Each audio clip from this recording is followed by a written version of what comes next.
The history of graffiti art and their artists. I decided to teach on the history of graffiti and street art for a number of reasons.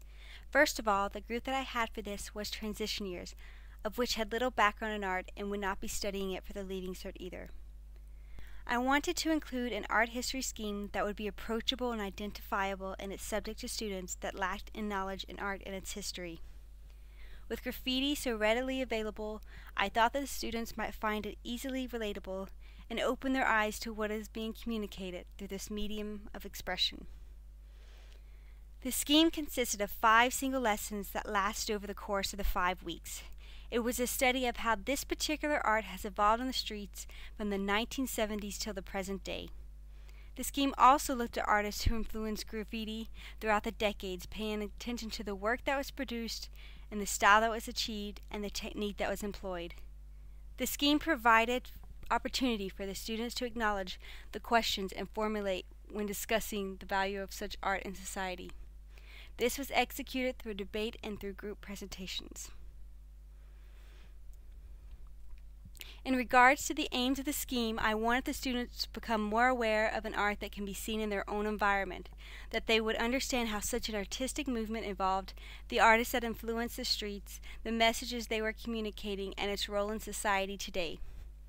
Through this, the aim of the scheme was to help students to become familiar with the graffiti artists and their work. The presentation on the various artists was to aid in understanding more about the style of the art and the techniques the artists used. It was also to develop skills in presenting a body of information visually and vocally to a group.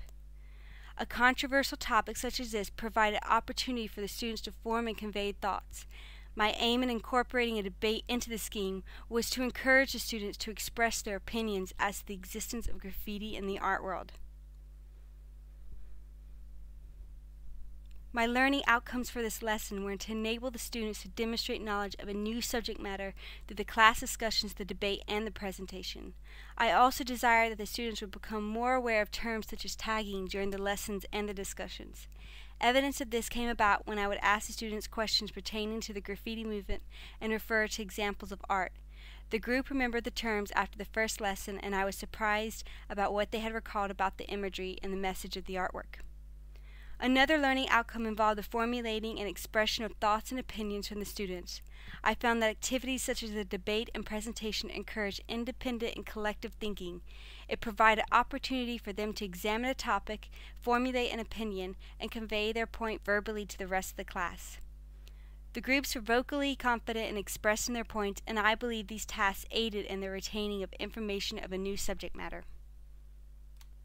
In preparing for the lessons, I did a substantial amount of reading from several books and sources on the web. Attaining background knowledge on graffiti and street art allowed me to speak more fluently and was easier to recall when giving the lesson. After gaining an overview on the evolution of graffiti art, I began to study more about the background of the individual artists. I chose from those that influenced the streets with their message, style, and technique. Artists such as Cornbread, who began tagging in the 1970s, to Bleek Larac using stencil work in Paris, and thus influencing the modern-day Banksy. In the first lesson, I presented artwork from these artists as well as other examples on a slide.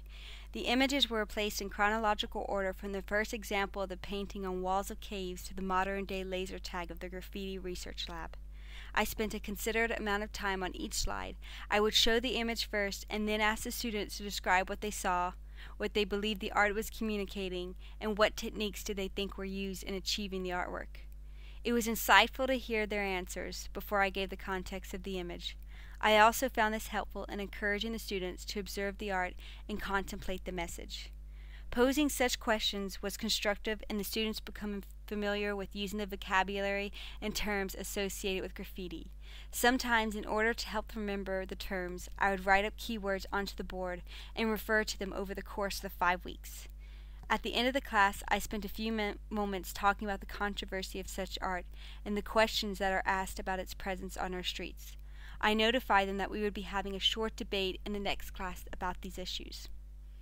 In the second lesson, I set up a debate scenario. I divided the students into 2 groups and provided fact sheets for the students to reference their points. I gave the students around 20 to 25 minutes to write out the points they wished to make and to organize who would be saying what. After the allotted time, the 2 groups gathered together, and each member had the chance to vocalize their point. For the following 2 lessons, I gave a brief overview of the history of graffiti art and their artists. I showed the imagery and again asked questions to observe how much the students had retained in the previous lessons. After this, I delegated the class into groups of 3 or 4 where they gathered information on individual artists. They also comprised an information sheet of facts, and it included imagery that they had collected and created. This was to accompany them in their verbal presentations. In the final and 5th class, the group stood up in front of the class and vocally spoke on the background of the artist, the style of their artwork, the techniques employed, and the message that it gave. In the end, the presentations demonstrated the evolution of graffiti art and timeline of artists. For the assessment, I decided to incorporate activities such as the debate and the presentation. Since it was a transition year group, I thought that these would engage the class and promote a deeper learning. The debate gave the students the opportunity to formulate their own opinion on the value of graffiti art. I agree with the fact that graffiti is a form of art because, like all other art, graffiti is a way of expressing yourself. Here today to put forward the motion that graffiti is not an art form. Because graffiti is taking a big chunk of humans' budget. In 2005, the city of Los Angeles spent $55 million on graffiti removal. In Ireland, there are also money spent on graffiti. Graffiti should be legalised as it links people together regardless of the culture or racial differences. It's against the law. It is the most type of vandalism according to the Bureau of Justice statistics. Graffiti makes certain areas with grey walls and that look dull. It makes them look more attractive and makes them look nice. Everyone can see it here, urban images and young kids may have to see them. It's vandalism on someone else's work. Most studies show that the majority of taggers are between 12 and 21 years old. This gives young males a bad name, which is not. The presentation included groups of 4 students and concentrated on the study of a graffiti artist. From what the group had learned, they created an information sheet, and this was used as a reference during their verbal presentations. The sheets also involved implementing the characteristic of the artist's work within the design of the sheet in order to aid in their understanding of the style and technique of the art. The accumulation of these presentations produced a visual timeline of graffiti artists dating from the 1970s to the present. I believe that these 2 forms of assessment encouraged independent thinking and demonstrated knowledge they retained from the art history lessons over the course of the 5 weeks. I attained information on graffiti art and their artists through the books and online resources. I found the following books and websites especially helpful. I also looked to various videos on the web and sourced my images from the following websites. I photographed one of the images myself of a local example of street art. When it came to providing facts in the debate, I found the following websites helpful. Provision was made in the scheme for a student with special needs. This particular student had Asperger's syndrome, and I differentiated the scheme in lessons in order to engage and encourage learning to the best of his capabilities.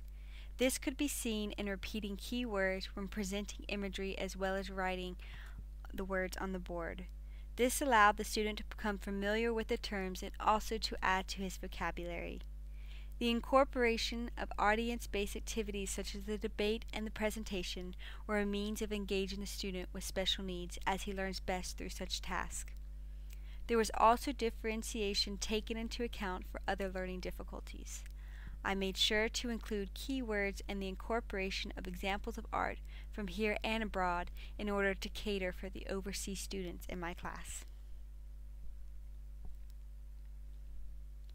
When evaluating the delivery of the art history scheme, the following strengths and weaknesses were noted. The initial lessons and teaching a body of information were successful due to the preparation and the reading. I believe asking students about the imagery worked well and encouraged them to consider the work and come to their own conclusions. I think that the activities such as the debate and presentations was a strength in the scheme as it was a way in engaging the class. It also aided in comprehending how much the students had retained about the subject matter. In regards to the weaknesses, I would have liked if there were more time to prepare for the debate, and would make way for this if I were to do this scheme again. That also being said, I would have allowed more of the research to come from the students instead of simply providing the facts. The scheme does not allow much time for high absenteeism, was the case for this class. Therefore, I would incorporate more time for recapping in each lesson to allow for those who had been absent to further grasp the subject matter and task involved. For the future, I would consider using other methods of learning to accompany the slides, such as worksheets.